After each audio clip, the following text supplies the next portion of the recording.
Three, two, one, what? Hello, ladies and gentlemen, welcome back to Movies Galore. I'm your host, David Straggy, at least for tonight. And here we have another lovely slasher movie to share with you. And here in the room with me, I have Dustin. Hey, gang. Kabuki Jake. Hi. And Brandon. Hello. And myself. Hello, folks. So today, in the slasher hemisphere, we are going to be discussing William Lustig's 1988 feature, Maniac Cop. Which, for those of you who don't know, is a film about a cop that just kind of goes rabid. There's a little more to it than that, but yeah. But I'm sure we can get into a little bit more of what it is. Well, basically, let's just say it. We have a bunch of street cops who end up having some killings happening in their town, and it just so happens to be one of their own. So the NYPD is investigating a string of brutal murders committed by someone dressed like a cop. And at first they think, oh, it's just somebody who's trying to make the police look bad. Well, that's not really the case. So, Dustin, what was your first impression when you first saw this film? Well, this was one of my earliest This is one of my earliest things I saw, like when starting to really explore horror. And I thought it was pretty good. I had never quite seen anything like it. So it was a slasher that didn't necessarily have a whole lot of slashings in it. At least compared to the other stuff I was seeing at the time. And overall, I was like, wow, that was pretty cool. So I remember the music especially. Like, this has really unique, excellent music. And trying to remember what stuck out in my mind. It's one of those movies where it's like, wow, that was pretty good. It's like, do you remember a whole lot of details? Not really. Right. Okay, moving over to Brandon. You suggested this one, correct? Yeah, I've had them in my collection for a while, all of them. And I had the Synapse ones that were released on DVD. And I had been interested in just checking them out. We were talking about slashers, so I wanted to say, well, I've never watched this one. It might be cool. It has Bruce Campbell involved, and I like Bruce Campbell. Before this podcast? Nope, never before. And it was about what I expected, maybe a little bit less entertaining than I expected. I did fall asleep the first time, but I did get through it the second time. So it was, maybe I need to watch it again. Okay, moving over to Jake. Jake, what was your first impression on this film? Well, amazingly enough, as narcoleptic as I've been the last week, and I keep falling asleep in the middle of really good movies, I did not fall asleep for this one, so I guess that's a good thing. You did better than me. I was wandering around all over town before I sat down to watch this today, and I did just totally black the hell out. I had to restart it. I do have to agree with Dustin's characterization that it's a slasher film without a heck of a lot of slashing. There is some, and some of it's pretty definite. It's pretty choice. The cop does have a little dagger that he carries around and enjoys using, but mostly it seems he just uses like brute force this was definitely my first time seeing this. I knew of the movie. I might have eventually gotten to it because I am a fan of Bruce Campbell, but I don't know that it would have been a high priority. Of course, when I found out that you had not only Ash, but Shaft in the same movie, I was like, okay, well, I got to see that. But unfortunately, Richard Roundtree has a fairly small role, but And then when I found out Sam Raimi had a cameo, I was like, oh, that's pretty cool. Everybody fun was in this, yeah. Yeah, so it was, and I do like the tagline. You have the right to remain silent forever. I think that's what I remembered most. Now, we're kind of breaking out of the fuzziness of sleep. Right. Like, Well, it was interesting. It had some pretty good moments. Some of the acting was pretty weak, and Bruce Campbell himself did a fine job, but it was really an everyman role. It wasn't real. It was almost something anyone could have played. But I actually felt like it was a waste of the character. It was a little bit, I think, but it was still pretty interesting, and yeah. Actually, I was going to say there was one more first impression about Bruce Campbell. You reminded me. I originally got it because I thought Bruce Campbell was going to be the Maniac Cop. Mm-hmm. Well, that's a pretty big plot point. We'll get to that soon, I'm sure.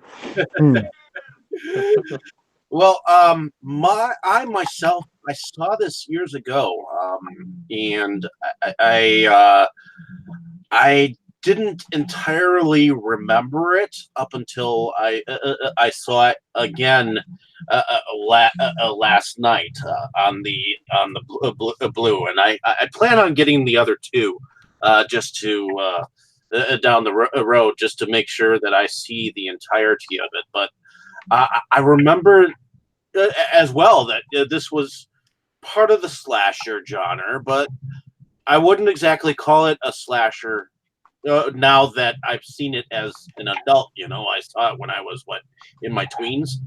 So to me, seeing it when you're a little bit younger, things seem to advance on the screen and frighten you a little bit more than when you're older. That I found, but it still holds an entertaining value to me because that first scene when he just brings that first female up way into the fucking air and is just holding her there.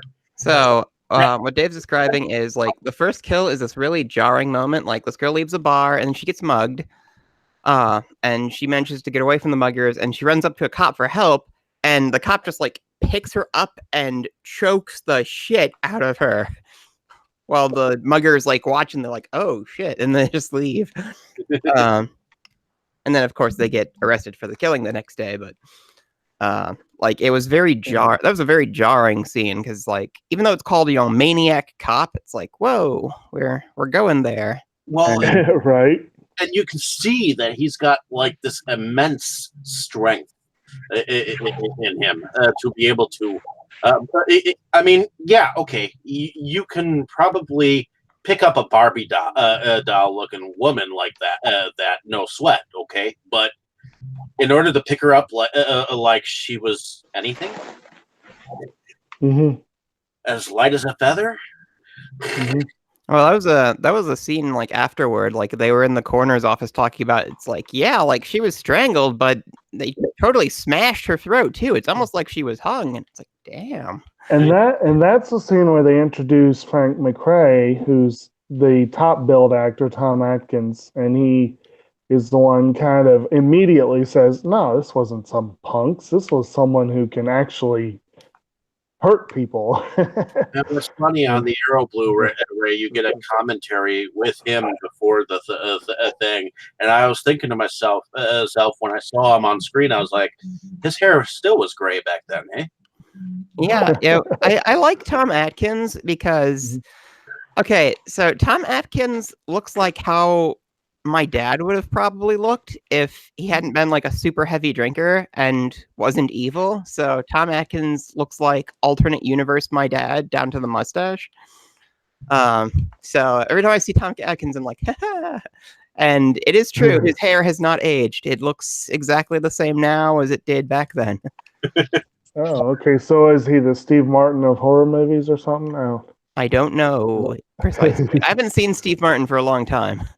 He has not aged in 30 years. I swear his hair was the same color in The Jerk as well, actually, that was a joke I saw on Twitter today. It's like, this is how you age when you're not when you're unproblematic, and it was a picture of Anne Hathaway at like 18 and now at like 50 or whatever it was, and it was like, are you sure this is the same picture?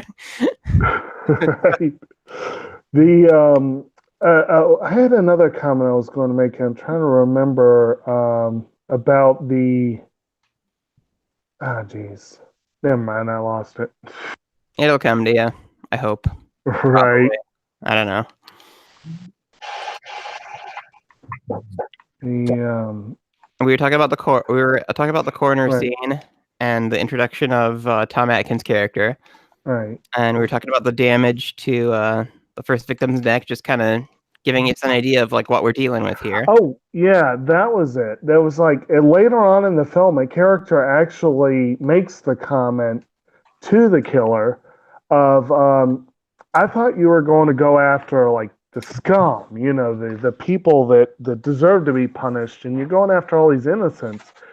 And in a sense, that's kind of how I was feeling in that scene. It was like I was thinking, Yeah. oh, this cop's going to go around murdering people, not necessarily targeting the innocent, which it was not that they necessarily were all innocents, but you know what I mean. Like it was his choices were unusual. Yeah, and yes, it does that's kind of take you aback at first. That's that's whoever one of was the things. I thought that's one of the things that bothered me a bit about this movie. I really felt like, I mean, to me, it felt almost lazy to me. Just like he's just an average monster with a very loose vengeance plot that you sometimes think is smart, sometimes he's not smart. Sometimes you think he's Yeah. brain dead because of what happened. Sometimes he's not. He's a very inconsistent character, Right. at least as far as I'm concerned. Which to me, I don't know. To me, it felt like poor writing of a character. Well, that was a plot point though that they spelled out. It's like, you know, he was beat to a fucking pulp. he should have been dead. So Yeah. a little bit of a spoiler, I guess. Well, we were going to talk about it, of course, anyway. So right. the Maniac Yeah. Cop is kind of like Jason, just a cop in this. Yeah, I Well, mean, there is sort of a supernatural vibe, even though they don't explicitly say it. They definitely hint that he essentially was dead and was revived, but Correct. they really did put it that he should not be walking around and as strong as he is and all that kind of stuff. And what's You her know. name? The cop lady, Right. Tom Atkins. She said she Right. put 4 bullets in his head, and he Right. should not be alive. Right. So My guess, and I don't know if this is what they meant to imply, this was my guess, was that if they weren't going full supernatural, they were trying to say he had so much scar tissue it acted as armor. That's my guess. I don't know. And the other ones, he's very explicitly a zombie. Like his flesh is like gray. He is Solomon Grundy. Yeah, actually. It's just there's an inconsistency in the character because the way that he acts in some scenes is much brighter Right. and much more intelligent. Like he even has picked out how he's going to do things, whereas in others it just seems like he's reckless and random. Like the way he takes the Campbell's character Jack Forrest and makes him the fall guy. Yeah. That took some plotting. That took some doing. Yeah. Now one could say it was his girlfriend or former girlfriend's it was like accomplice to say that could have been the one who made the plan. But he followed through with it very well. Mm-hmm. Yeah. I was just trying to clarify for if people were kind of confused. It's like he has his former girlfriend still works for the police, and she like has been giving him information and like helping him carry out the crimes. Right, because Forrest is having an affair with another cop, Mallory, and no one knows about it except for Sally Noland, who is the girlfriend of the of Yeah, the Maniac killer. Cop Cordell. Yes. And so, well, she just happens to pass that along. But yeah, so that was I agree with Brandon though. I thought it was a little inconsistent, especially with the way that the character clearly had his sights set on two individuals above all else. And you'd think he would have been a little more efficient at actually going after them. Well, I mean, I Yeah. think that they could have fixed it by going one of Right. two separate routes, actually one of three separate routes Yeah. with that particular character. I figure it's just a discussion of the character itself. Mhm. One, just have him be totally random and have her being the one entirely controlling it behind the scenes. Two, have him come back with just this one-sided, terrifying justice thing, sort of like how the killer was in Silent Night, Deadly Night. He had this twisted sense of bad, Mhm. type thing. Or three, have him be much more intelligent and have and show that he's actually playing chess and doing all of these things for a reason. Mhm. But Yeah. that's just me on that. I mean, that's how I feel it could have. I don't know. I think those are some valid points because he does act pretty inconsistently, which I think that kind of enhanced it for me because Maniac Cop. What's he gonna do? He's a maniac. Oh, okay. Well, yeah. So But having him be a little unpredictable was kind of nice, but I mean, those are some good arguments that I hadn't really given much thought to before, and it's like, now that you mention it. yeah, right. Yeah. Well, I think he used Brandon used a word that I think honestly I was thinking by the end of the movie, and that was lazy. I really thought that the writing was lazy in this one. Overall, it wasn't bad, but they really could have written it better. But there was one line that I loved, and that was, oh geez, what was it? It was I'll have to think about it for a minute, but I did like it. Let's see here. So, well, yeah, only for me. So, like I said, it'll be in there. Were there any other characters that we wanted to talk about before we moved on? Well, we could talk about the cop himself, Officer Cordell, Sure. in terms of like his background and origins. So, Right. I guess we're going to kind of. So over the course of the movie, it's revealed like who the Maniac Cop is. So his name is Officer Matt Cordell, and he was actually a really good cop. Just, the way they phrase it is trigger happy, which kind of makes me wonder. It's like, but we don't see any evidence that he actually did anything wrong. So he was kind of a hero cop, and in not necessarily in this one, but in later installments. So it's revealed that he was kind of on the trail of like top level corruption. Well, they say that in this one. They did say that in this one? Yeah. Okay, well, anyway, he's framed, convicted, and sent to prison where he's eventually killed by some of the inmates he helped put away. And so they attack him in the shower and just slice the shit out of his face. And he's declared dead. However, the coroner, who kind of feels sympathetic for him, like that's one thing I thought was interesting. Everybody who knew him before he became the Maniac Cop, like had something positive to say about him.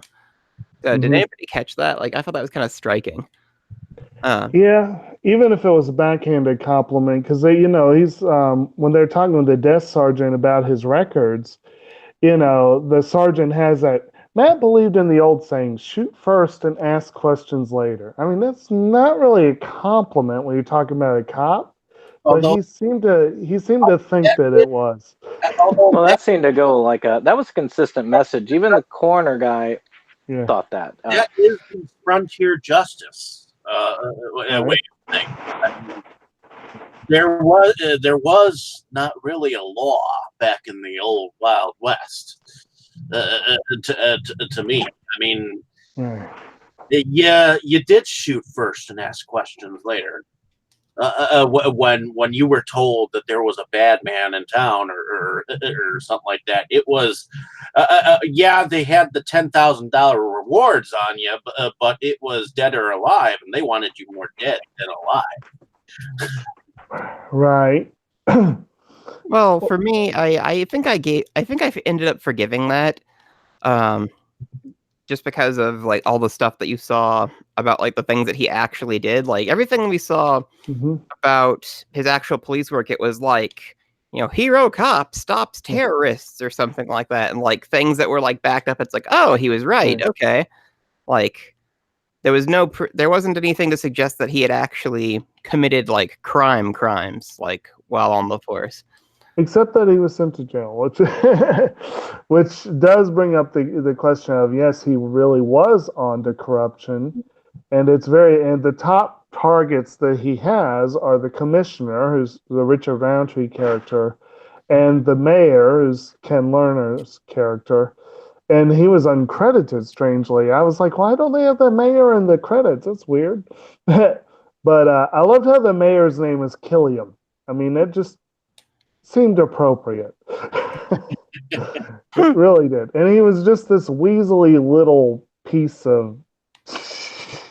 You kind of want to see him get it. So it's kind of like, Well, you get your wish in part two. yeah.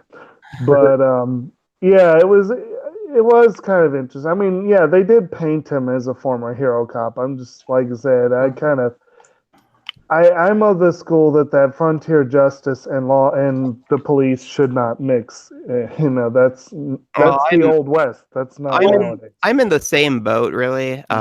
Like, actually, I wish that I had a deep enough knowledge of the topic, but I think I don't know if I've already said, I think there's a really interesting conversation that could be had about like the current state of the police, like with excessive brutality and like everything that we've been seeing them do on camera lately, along with the concept of Maniac Cop. Like you could almost do, I think they are doing a Maniac Cop a remake of some kind, or at least it's in development. I think I saw something about that. Yeah, I would really like to see some kind of overlap between like, that current issue, that currently trending issue. Maybe I this think time they they'll could have use that to really put a draw on the issue. Though I'm not really sure about that message coming through as much in at least this first one, because a lot of the message is more on the line of the police are good guys for the most part, and this guy has destroying the police's pristine record, which is kind of weird when you think about it. But they're constantly talking about, we have such a good reputation, and then this guy comes and ruins it. When cutting to the scene where a woman ends up shooting a cop in the head for pulling him over. Now, in a movie done today, that could work. That scene could work out very well. With the excess paranoia, it could easily be played up very well. I think I do agree that a remake could play off of that. So the only thing that I can see of the Maniac Cop remake is that the guy who did the Neon Demon might be behind it. Yeah, I saw a poster that had Nicholas Winding Refn presents. I know he's the one who did Drive, which was an interesting film. Yeah, a lot of people really like Drive. Yeah, I thought it was overrated, but it was interesting. I thought it was good, but kind of dry. Yeah, very dry. But actually, if he's involved, Albert Brooks would be a good choice for the mayor. That would be very interesting. But anyway, back to Officer Cordell. So he's murdered, quote unquote, in the shower. And the coroner is like, oh, he still has like the faintest hint of a pulse. Well, he should be brain dead. I'll just say he's dead, and he can go, die at home or whatever, whatever his idea was. Yeah. Because he's a good cop. Yeah. Yeah. And then it's like, He's no, a good cop. He deserves to be revived so that he can be a vegetable. Yes. Yeah, he should be revived as a super zombie. Yes. And then so after he comes back, like he's clearly like unstable. Like he has some memories of like who he is and what he wants. But it's very fuzzy and inconsistent. And characters even, make comments like he doesn't breathe. He's cold to the touch. It's like so zombie. Right. Cop. You could call this zombie cop. I'm sure there's already a zombie cop out there. But if there wasn't when this film was made, there probably is now. There's a wolf cop. Oh yeah. Did we already mention that the writer of Maniac Cop was Larry Cohen? Yeah. I don't think we mentioned that. But... I remember that from those intro credits. So it like I don't know everything. Larry Cohen did so much stuff. It's hard to keep it all straight. He did God Told Me To. It's Alive, Phone Booth, Cellular. He's done so many. I mean, it's I mean. Oh God. No, I'm sorry. I was looking at the director William Lustig's credits, and I've actually seen one of these horrible movies that he did. Uncle Sam. Oh yes, I enjoyed Uncle Sam. I don't know. Hell Up in Harlem, Black Caesar. Jeez, Uncle Sam. Yeah, it's a slasher about the invaders. But Uncle Sam had a weird. That was also about a weird zombie coming back for vengeance. Right. But wearing an Uncle Sam costume. Sure, why not? Didn't that one have Isaac Hayes in it? I think so, yeah. Another Shaft reference. All right. So I cannot remember that line I was trying to think of, but it was basically like you had these two dudes, and I think they have a chance to catch Bruce Campbell's character, and they think he's the enemy, and he's like, "Don't come after me" or something like that. And one of them starts, and everyone's like, "He said, don't go." I can't remember the line exactly, but that just made me laugh. I was like, that is the best response to have at that moment. But yeah. But anyway, yeah, I looked over Cohen's credits and I didn't recognize very many of them. But then I'm not as schooled in horror as y'all are, so. I forget he did a version of Body Snatchers, or wrote a version of Body Snatchers. But in any case, moving on to let's see, what have we not done here? Well, we talked about Bruce Campbell's character, right? How he's just pretty much generic cop, and he doesn't have a whole lot of characterization. Very young in him. He's basically the wronged man character. That's pretty much it. I mean, he has a little bit else to him. He's cheating on his wife. Kind of yeah. I mean, he's not innocent by any means, but he's not a killer. Yeah. But he's the fall guy. Maybe that's why. Maybe that's why his girlfriend kind of suggested that. Maybe that's why he's picked to be framed, because he's cheating on his wife. Is he necessarily the hero of the story? Technically, yeah. Technically, he is one of the few survivors. Well, if it makes you feel better, they kill him like 15 minutes into the second one. And of course, there's always a survivor girl. Well, yeah. I don't remember what happens to her. Like, I remember the second movie goes poorly for everyone who survived the first movie. That does not surprise me. Yeah. I mean, this was technically, like something that would definitely, this is yet another one where technically the lead actor doesn't make it to the end, you know? That seems to be a theme for our slashers. This. Well, the lead actor or actress should at least get maimed or hurt or something to make sure that it looks like they went through hell or something to that effect in a film. Right. You should not be unscathed. Exactly. I mean, Right. you should at least have a scar of something going from your cheek to your leg or something. Right. Or Or, you know, like lose a hand and replace it with a chainsaw sort of thing. You know, I don't know. let's see. Going on to special effects. How Mm-hmm. were special effects? I thought the effects were pretty good. I can't really think of anything that doesn't really hold up because a lot of the gore and like kills are kind of done in close up. And you know, this is the guy who made Maniac, like the original Maniac, and it's about the same quality of gore. So like, everything is believable. For late 80s mid-budget film, yeah, they did a good job. Of course, I watched it on YouTube, and it was a very poor quality stream, so I probably missed some of the finer points. But yeah, I did not know this was on YouTube. That's kind of hilarious. Yeah. It worked out for me. Well, anyway, with the broad plot, since we might as well just like finish it. So, Maniac Cop is killing people. Bruce Campbell gets framed. Him and Tom Atkins' character team up to solve the mystery of who is the Maniac Cop. And there's one scene that's pretty cool. Like, they finally caught Bruce Campbell because they think he's the Maniac.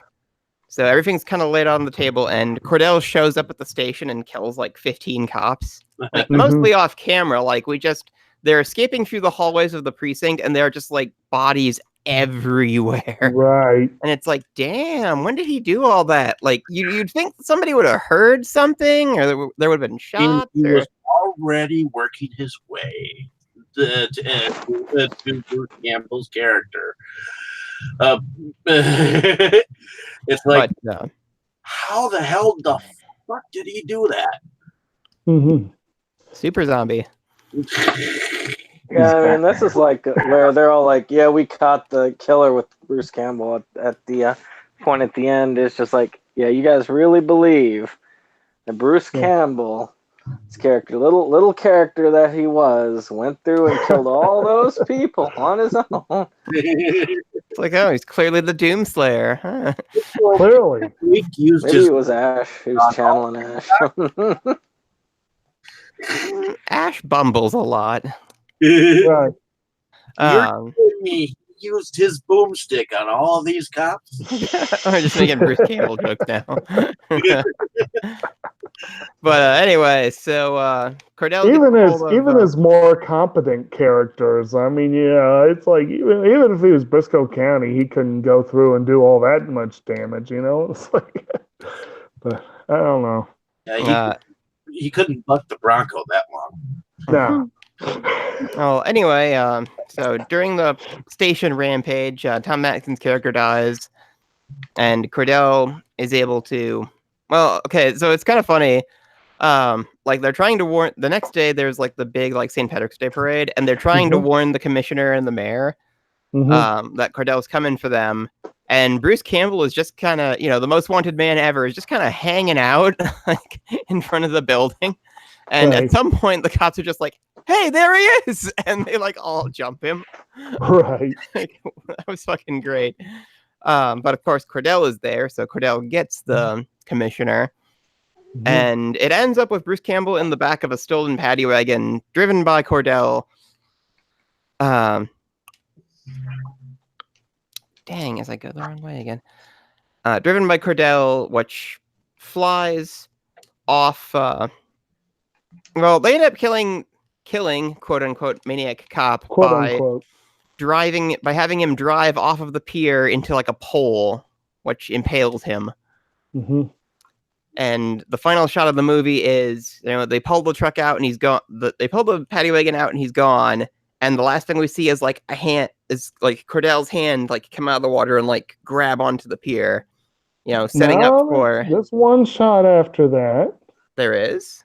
They go to the mayor's office, and you see the boots under the curtain, and then you hear a scream. Ooh, you might have had a different Yeah. cut. Oh, I don't know. Maybe that was a scene from the start of the second one. I don't know. I just watched the cut that it was on YouTube. Neat. Actually, the IMDb says an hour and 25 minutes, and I think the time on mine was an hour and 30. So maybe there are a couple different cuts. Maybe there are. I'm pretty sure there are some variations. Like I had the UK one, and unless I looked away for, I might have gone to the bathroom when the credits started rolling. Okay. I know I'm gonna rewatch this after the show. Okay. Yeah, you have the same copy as me, Dave. Actually, did you notice that? I didn't. I mean, I noticed it as closely as you or Jake did. I guess I suppose I wasn't looking for that, but I'll go back and rewatch it just to actually, see. IMDb under technical specs for runtime, it says 85 minutes, 91 minutes DVD, 88 minutes DVD. So it could be that the DVD cut, there might be an American and UK DVD cut, and they might both be different from the theatrical cut, which is kind of interesting. See, and I have the Synapse DVD release, which I don't remember that, but I do remember that there was a scene after. But I was also very groggy after that, so and I kept falling asleep during the last scene, even when I was trying to watch it again today. Oh man! So it could be that I just missed it. Yeah, we gotta try to do this when we're not like dead tired. I mean, like I came back and I was like, yeah, I feel great, and then I just like faint. Oh man! It's more like done out. Like, I do it the night before, and oftentimes it's with Tammy because it'll be one that she'll actually be like, okay, let's do this. Well, I just a lot of movies that I make her watch that she does not want to watch. Well, I cut it kind of close with when I watch stuff, so that it's freshest in my mind. Which is maybe not the best way to do it, but Yeah, I watched it with my wife this time, which is probably why I didn't get a lot of it, because it was like right before bed. So because she was still awake, you went to sleep. I don't do well late at night, but still, I mean, I was able to figure out most of it and then do a rewatch of the last half because I did pretty well for the last half. I don't do well after 1:30 myself when it comes to movie watching sometimes. So that's when I tend to drift off to sleep lately. I know. I tend to pass out at some point between like 4 and 6.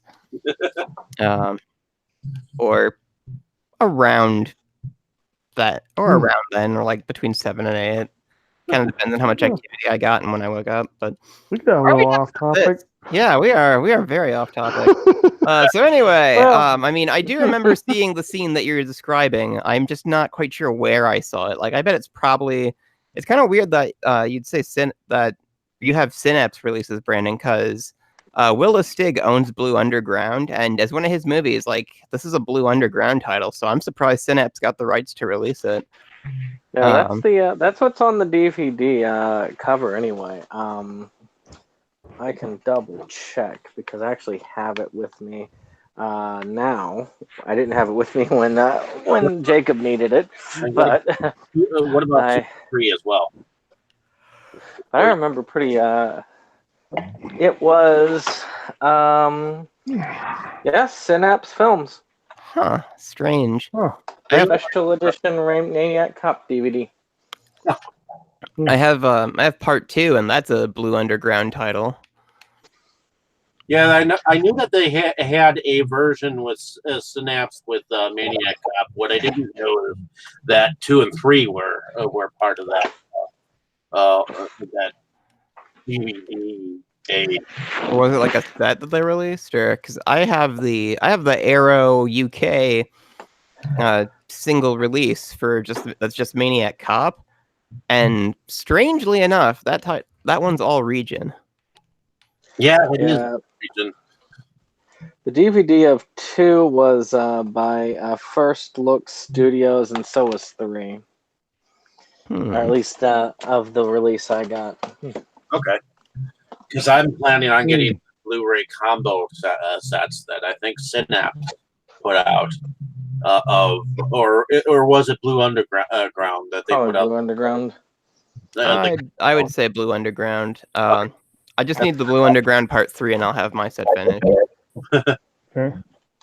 I wonder which trilogy I can finish first: Shot Factory, RoboCop, or Maniac Cop. Two very different kinds of cop. Right. We should have done a cop themed one. That's something for the future. Yeah. A police themed month filled with lethal weapons and RoboCops and Lethal Weapon, Die Hards. cops, and Die Hard. Yes. and Police Story. There we go. But in any case, so is that everything that we can think of on special effects? Was there any effects that you guys particularly liked? No.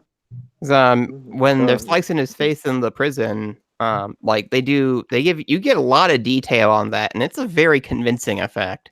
Well, and when he, it's when he comes after the cops in the thing is when you see the profile of his hands, and you can see that they're literally burned, or not burned, but literally like veined up, like chopped, or he was blocking knife blows with his hands. Yeah, right. Because I mean, when you see his murder scene in that shower, like it is very graphic, it is very in your face, and it does not hold anything back. Mm-hmm. They're not super graphic, as in like say House of a Thousand Corpses graphic or. No, but every time he gets stabbed, you see him get stabbed. Mm-hmm. You know what I mean? Maybe I've got a different cut because it didn't feel all that gruesome to me. Maybe I'm just desensitized. I don't know. Right. It's like, well, they do the thing where they do a shot where, he gets stabbed in the back and he's like, but then they cut away to like the guy twisting the weapon in the bloody hole. And it's like, damn. I do still think that the unimaginable strength, the supernatural strength, is something that you can see in Cordell. And it's not something that I'll ever forget. It's the strength that okay, my God, there are monstrosity like people out there that have Herculean strength. Freaking in two, You wouldn't like him when he's angry. You won't like, you won't like Hulk when he's angry,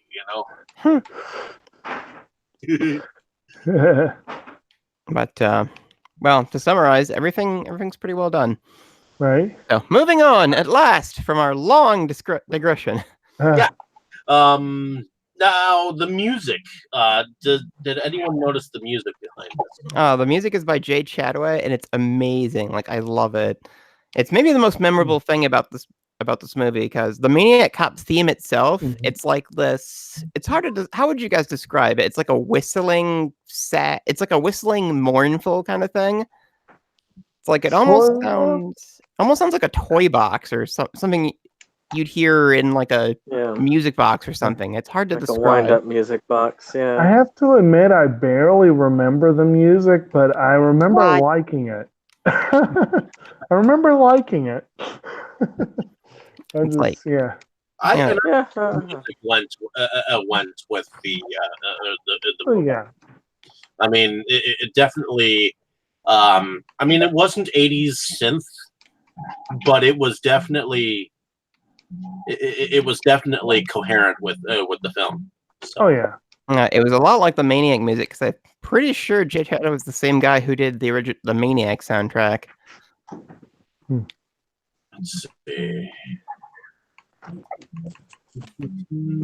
I mean, I've almost bought it on vinyl a couple times. It's just like I already have it on CD. You know what I mean? That makes sense. Well, he's done a lot of the music for Star Trek. Looks like, he did the music by Maniac. He did the music for Missing in Action, which is one of my favorite Chuck Norris films. Gotta love that kind of stuff. So that wasn't the. Oh, he did Silver Bullet too. Ooh. Well, Silver Bullet was a decent film. It could have been better, but I don't know. It's kind of Decent, I said. a lot of people Decent is- really love it. But for werewolf film. Isn't it basically just like Don't Torture a Duckling, but with werewolves? okay, so he did a lot of the music for Star Trek Next Generation, Deep Space Nine, Voyager, and Enterprise. So, And apparently for some of the National Geo specials, that's pretty cool. I see that. That's Kinda what I was random. thinking on his. Because I did recall that from the music, which is weird. That I would recall that of all things. Well, and he also did the music for the second one too. So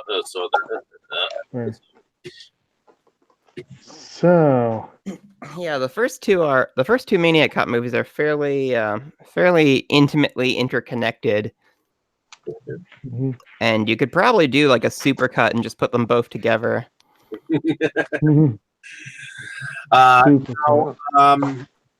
Is there any favorite scene anyone would like to discuss that we haven't aforementioned? I did like at the very beginning. I was still a little bit confused by the ending when the Maniac Cop was there, but I did find her basically beating the crap out of the people who tried to rob her quite funny. Right. And both me and my wife are saying like, "Why are y'all going after her? She clearly kicked y'all's butts." Right. Like they try to mug the muggers. Like the lady basically like knocks them out like with her purse. It's kind of hilarious. It is pretty funny. I mean, back in those days, women did carry bricks in their purses for that purpose. So it was very possible she put something weighted in that purse, whacked the heck out of them, which would not have been surprising. And then, like, right before that, when she's leaving the bar, then someone tries to, like, hey, you want to ride home? Yeah, I'd rather face the muggers. It's like, yeah. But, Okay. Moving on to well, were you gonna call somebody else your favorite scene? your favorite scene. Oh, okay. Well, I think I have kind of two contenders. The raid on the police station where they're just like they're not seeing Maniac Cordell kill anybody, but they're just like finding the trail of bodies. It's I enjoyed that because it's like, man, he's really is he playing Far Cry or something? It's like, is he doing stealth kills on all these guys?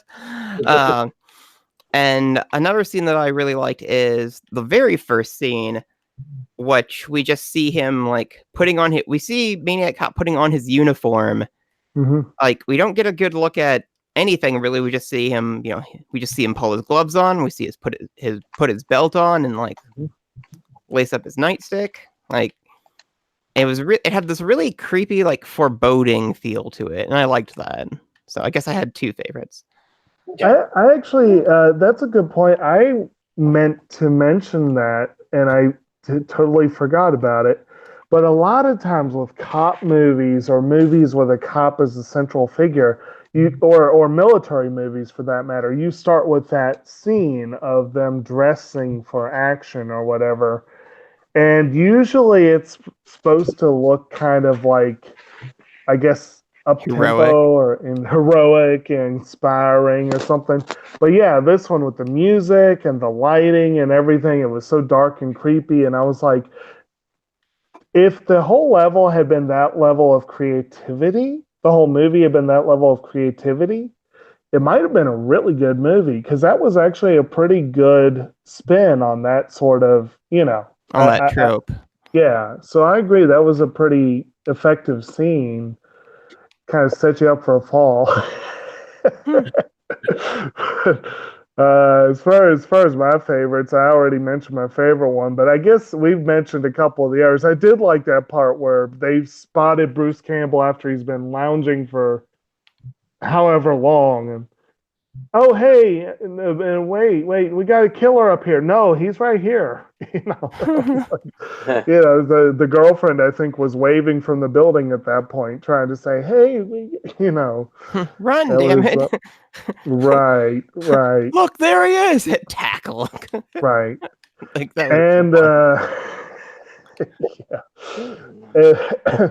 And there were a couple little moments scattered here and there. Tom Atkins did have a couple good moments, and there were a couple of there were bits here and there that were pretty good, but nothing else really leapt out, I think. Oh, it's sort of funny because in Night of the Creeps, he's a cop with like a traumatic past, and in this one, he's a cop with a traumatic past. He's the same character. It's like, wasn't your partner killed 10 years ago, and you've been drinking ever since? Yeah. It's like, oh, okay. Wait a minute, I saw this movie. And this one, it was like, oh, your partner was killed, and then you tried to shoot yourself, and he's like, the gun went off. It's like, it's like, yeah, all right. Okay. Whatever you say, man. Right. Anyway, whose favorite is next? Dave or Brandon? I think Dave's the only one left. Mine. I kind of mentioned my first one, which was the moment, that first scene where he just lifts her up in the air, and to me, it's like you see all this strength in him, and you can definitely tell that he's a menacing character. He's like a monster instead of like a human. Well, yeah, it's almost like he's superhuman because he towers over this bitch, But later, there's a scene where Bruce Campbell comes out of the cell with a gun, and he tells the cops to put down their guns, and he's like, I didn't do it, and he's like, and the other guy's shouting, I know you didn't do it, or something like that. That was comical to me for some reason, and the other guy kind of like looked to him, was like, should we really do something? And he was like, no, man, I really don't believe he did anything, So I think that was the one I was trying to think of, but yeah, it's the same. I think that was the moment I was trying to think of. Okay. Yeah. But I also like that scene where all of a sudden you just start, see all these bodies hanging around and whatnot. It's like, and some of them are shoved into the ceiling, and it's like, the fuck did you do that?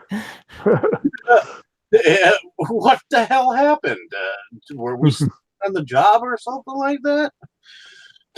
Right. And it's like all these guys are like armed. It's like, and there are several of them are like next to each other. So it's like, wait, the one guy, did they just not see him get killed?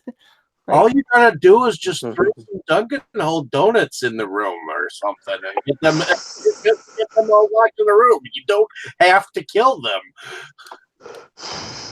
Nice. I don't think there was a single donut joke in this one, was there? I don't. I'm pretty No, sure. not in this one. They could have done that, but anyway. No, you know what would have been funny is if you had like a scene where the Maniac Cop kills like somebody in a donut shop and then sits down and has a donut. Or like if you go more violent, like he busts a person's head open, then dunks it in the person's skull and eats it. Okay, that fuck. would have ended the movie for me. I like how this is a movie. This is a movie that takes itself fairly seriously, and I like how we're like recommending like comedy skits. Well, you see, to me, I think it's taking itself too seriously, Yeah. and Fair enough. and that to me, I felt like made it less than what. Made it less good. Yeah, basically. There is a reason why I very much prefer Army of Darkness over the earlier films in that series. Just the comedy. Well, the I know second one that was much more comedy than horror. right. Yeah. It wasn't until, I mean, the first one, yeah. I mean, Well, one thing that did amuse me a little bit. This was not necessarily the film itself, but I was reading about this and now it amuses me. One of the cameos in the film, of course, is the boxer Jake LaMotta, who was immortalized in Raging Bull. And I had not realized this, but the director, William Lustig, is LaMotta's nephew. So that was like, that's kind of an odd little connection there, especially when you look at the pictures and he's a very big guy. It's like, I was wondering why LaMotta was in the film. That explains it, but It reminds me of there was a joke from Mhm. there was this like kind of cheap book called Trigger Warning that came out a while ago. It's basically some like Die Hard like style thing about like terrorists invading a college campus. It's very badly written, and a lot of people have made like hilarious videos. Like they just read it and like talk about it. And one of the tropes in there is whenever the main character like meets somebody new, they shout something like, "Wow, you're a big man," and they say it like 4 or 5 times. Like, and so whenever I hear like the phrase "big man," like I cannot help but be reminded of that. Like, right. did you think you could defeat us because you were such a big man? It's like drink for big. Jeez. did anyone happen to mention that William Lustig is the director of Maniac 2? What now? William Lustig, the director of Maniac, Right. is the director of Maniac. Right. Yeah, I led with that. Okay. But Alright. yeah, I'm not exactly sure. Does anybody remember what happens in 3? No idea. No idea. I have not owned it yet. So I remember one of the subtitles for one of the sequels is Badge of Silence, and it's like, what the heck is that? Badge of Silence. Like, this movie has the funniest taglines. You have the right to remain silent forever. Badge of Silence. This sounds like the next movie you're on the search for. Yeah, that's number 3. Yeah. What is does 2 have a tagline? Like, it's too far away up from my microphone for me to go get off the shelf. Let's see here. You have the right to remain silent forever. Forever, yes. Okay, so it's still just the tagline from 1, huh? Yep. It is, yeah. It's kind of, well, like you said, it may have been.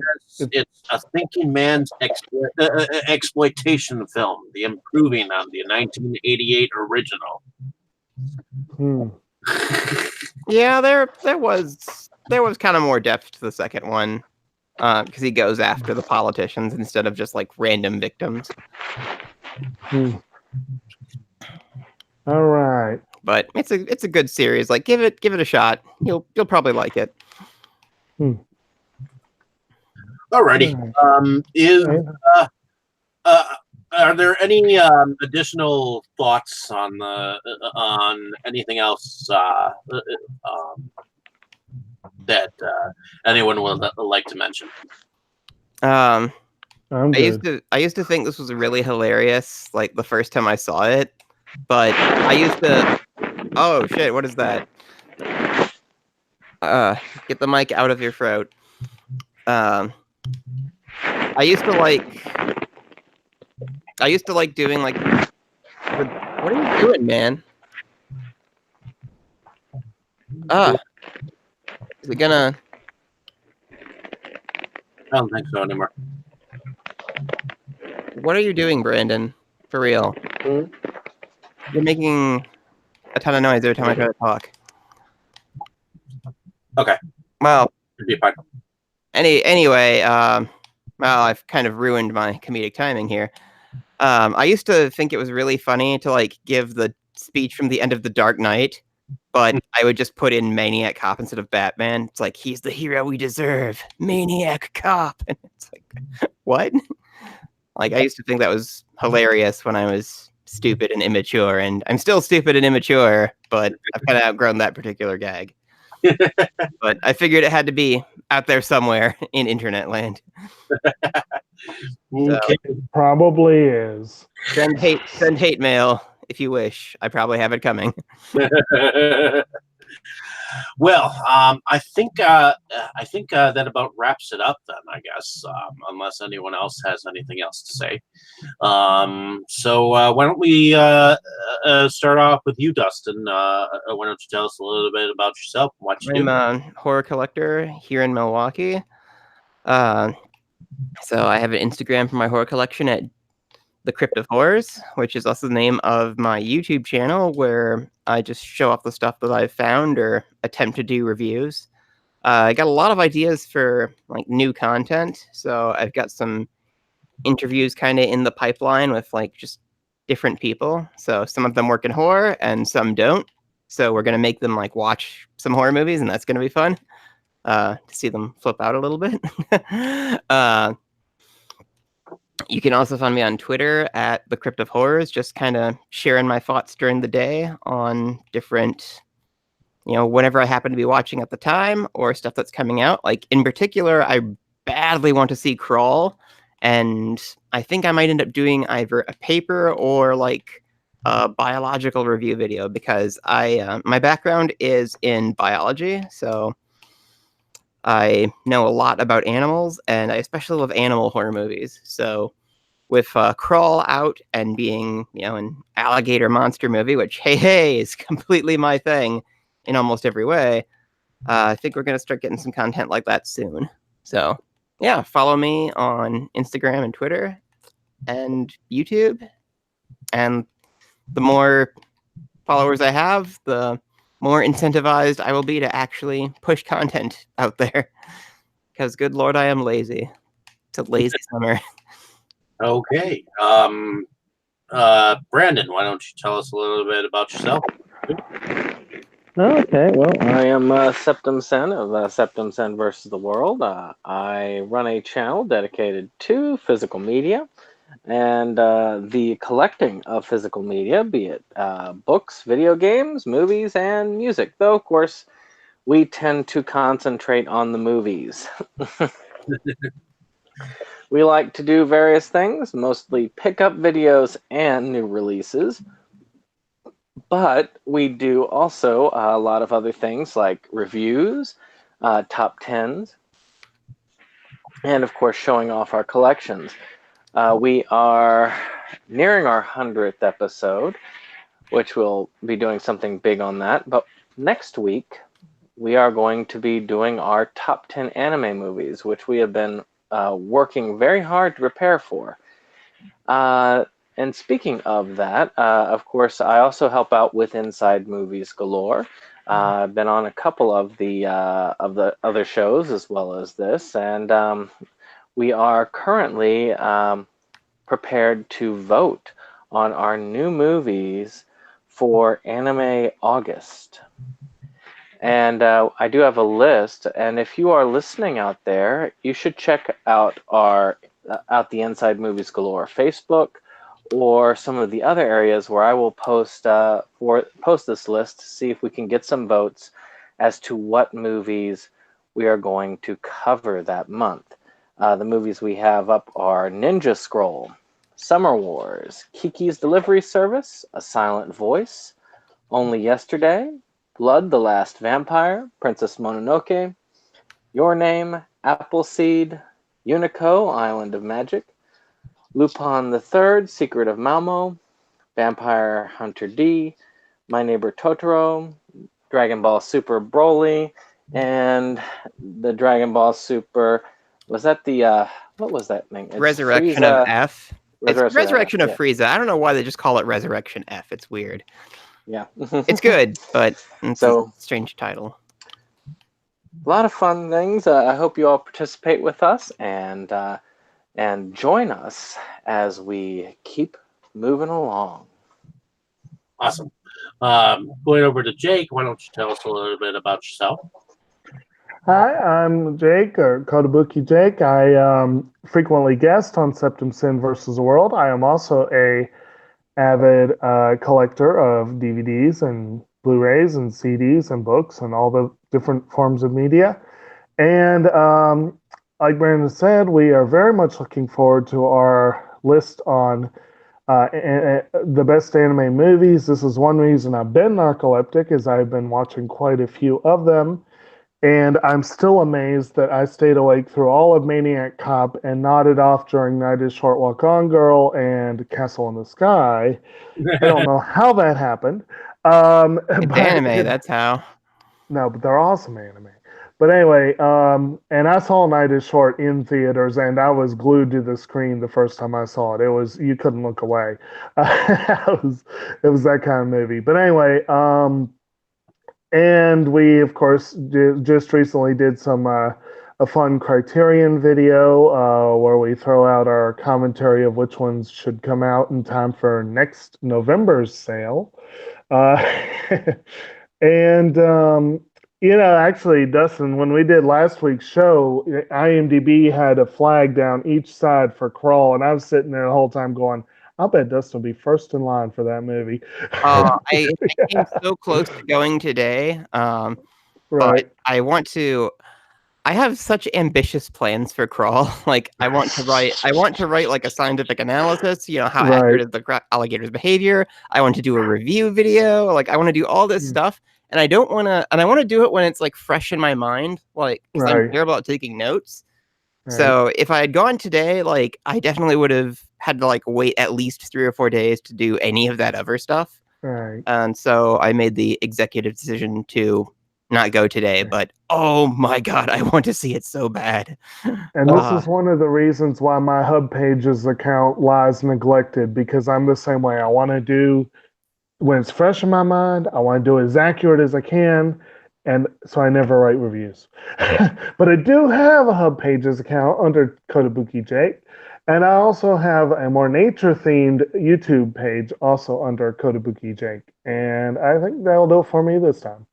Should be interesting because it's done by the director of Horns and Mirrors and the remake of The Hills Have Eyes. And Piranha.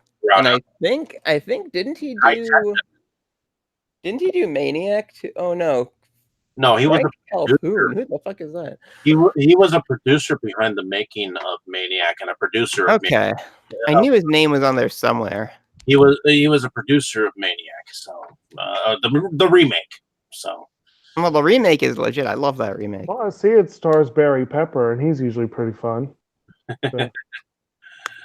So alrighty, and I'm David Strege. I run Inside Movies Galore, but I run it with all of you. So thank you so much for the independent film journey as well as the regular film journey. You are all our children now. You have been witness to our madness. Well, there was some foreshadowing for next week's movie, right? Yes. In fact, next Brandon. Next week, we have Nightmare on Elm Street, a classic. So we are still going strong in our slasher summer. So, of course, all you slasher fans, stay tuned. And don't go to sleep. All right. It's good.